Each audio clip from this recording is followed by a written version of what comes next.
बिस्मिल्लाहिर्रहमानिर्रहीम। मुअज़्ज़ज़ नाज़रीन इकराम, अस्सलामु अलैकुम वरहमतुल्लाहि वबरकातुहू। मुअज़्ज़ज़ नाज़रीन इकराम, नमाज की शराइत क्या हैं और कितनी हैं, और नमाज के फ़राइज़ क्या हैं और कितने हैं।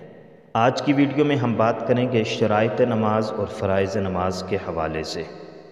नमाज हर मुसलमान मर्द, औरत, आकिल, बालिग पर फ़र्ज़ है और नमाज इस्लाम का एक अहम फ़रीज़ा है।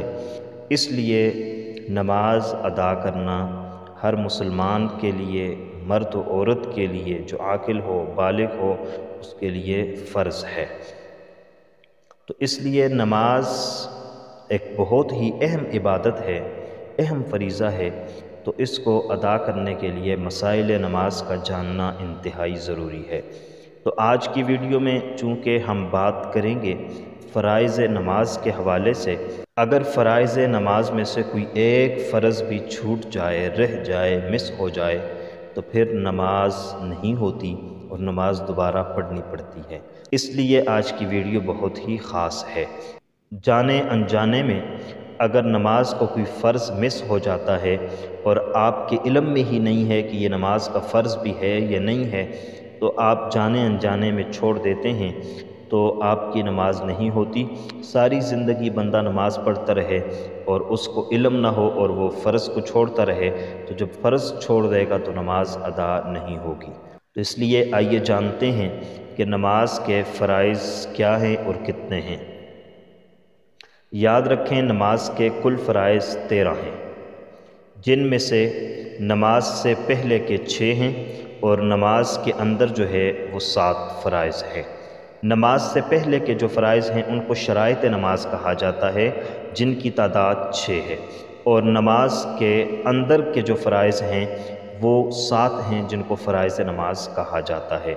शराइत नमाज हो या फ़राइज़ नमाज हो, इन दोनों में से अगर कोई भी रह जाए, कोई फ़र्ज़ रह जाए, कोई शर्त रह जाए, तो नमाज अदा नहीं होती। तो सबसे पहले हम बात करेंगे शराइत नमाज के हवाले से, जो कि नमाज से पहले के फ़राइज़ हैं। नंबर 1 तहारत का होना, नंबर 2 सतर ढाँपना, नंबर 3 क़िबला रुख होना, नंबर 4 वक़्त का होना, नंबर 5 नियत करना, और नंबर 6 तकबीर तहरीमा कहना। अब इनकी मुख्तसर तफसील आपके गोश गुजार करना चाहता हूँ। शराइत नमाज में जो पहली शर्त है वो है तहारत का होना, यानी तहारत कहते हैं पाक और साफ़ होना।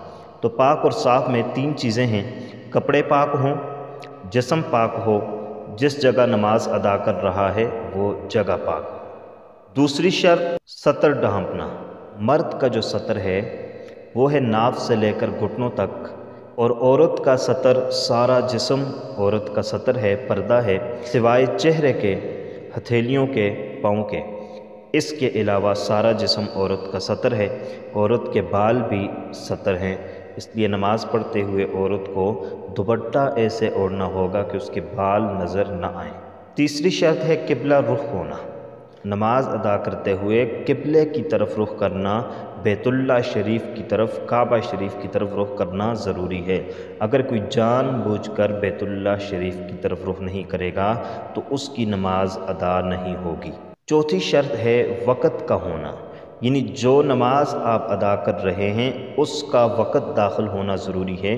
अगर वक़्त दाखिल नहीं हुआ या वक़्त निकल चुका है तो नमाज अदा नहीं होगी। 5वें नंबर पर है नियत करना। नियत कहते हैं दिल के पुख्ता इरादे को। आप जो भी नमाज अदा कर रहे हैं तो नमाज अदा करने से कबल आपके ज़हन के अंदर ये इरादा होना चाहिए कि मैं फ़लाँ वक़्त की नमाज अदा कर रहा हूँ, इतनी रकात अदा कर रहा हूँ, और इस वक़्त की नमाज अदा कर रहा हूँ, और सुन्नत, नफ़ल, वाजिब जो भी नमाज अदा कर रहे हैं तो उसका तायन ज़हन के अंदर बतौर इरादा होना ज़रूरी है। छठे नंबर पर है तकबीर तहरीमा कहना। तकबीर तहरीमा कहते हैं जिस तकबीर से नमाज की इब्तिदा होती है। जब हम पहली तकबीर कहते हैं और जिसमें अपने हाथों को कानों की लो तक उठा देते हैं, और ये उठाते हुए हम अल्लाहु अकबर जो कहते हैं, इसको तकबीर तहरीमा कहा जाता है। فرائض نماز جو نماز کے اندر کے فرائض ہیں ان کی تعداد 7 ہے۔ ان میں نمبر 1 تکبیر تحریمہ کہنا۔ تکبیر تحریمہ جو ہے یہ شرائط نماز میں بھی داخل ہے اور فرائض نماز میں بھی داخل ہے کہ نماز ادا کرنے کی شرط بھی تکبیر تحریمہ ہے اور فرض بھی تکبیر تحریمہ ہے، تو تکبیر تحریمہ کہنا یہ شرائط نماز میں بھی داخل ہے اور فرائض نماز میں بھی داخل ہے۔ دوسرے نمبر پر قیام کرنا، تیسرے نمبر پر قرات کرنا، چوتھے نمبر پر رکوع کرنا، پانچویں نمبر پر سجود کرنا، چھٹے نمبر پر قاعدہ اخیرہ کرنا، ساتویں نمبر پر خروج بسنعتہ۔ اب اس کی مختصر تفصیل آپ کے گوش گزار کرتا ہوں کہ فرائض نماز میں سے پہلا فرض ہے تکبیر تحریمہ کہنا، یعنی اپنے ہاتھوں کو کانوں تک اٹھا کر تکبیر تحریمہ کہنا۔